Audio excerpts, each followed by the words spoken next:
So what is a thesis and how is it different from a regular seminar paper or research paper? It's longer. I think that's the biggest one. That's the one that intimidates people the most. So it's the first and most clear one. Sometimes a thesis can be as short as 50 pages. Sometimes it's as long as like 200 pages. So it can be a lot, but they usually fall somewhere in the middle. Usually they're done when your advisor or your committee say that they're done.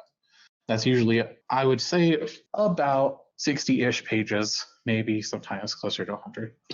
You come up with the topic structure, and that makes you the expert in whatever that is in the field for that moment. It's intimidating to be the expert. It's intimidating to be the person in charge of your own writing, but it also is exciting. It's a more exciting process than just like writing a paper. It has some different elements of writing. It's a different genre technically, but it is at its heart a research paper. If you've written a paper for another class, or you've written papers for undergraduate or graduate coursework, it's similar. It uses the same set of skills. It's just it is research focused, and sometimes it's theory focused.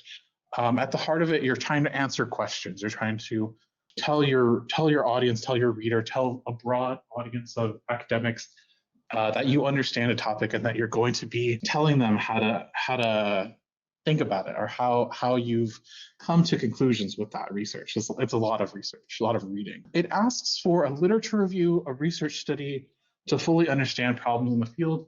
If you've never done a literature review or you've never collected that much literature for a particular paper, this might be, again, intimidating, but it's doable.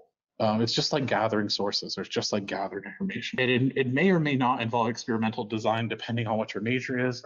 Most of the science majors and the ones that take a long time doing their thesis work, those can take upwards of 6 years sometimes.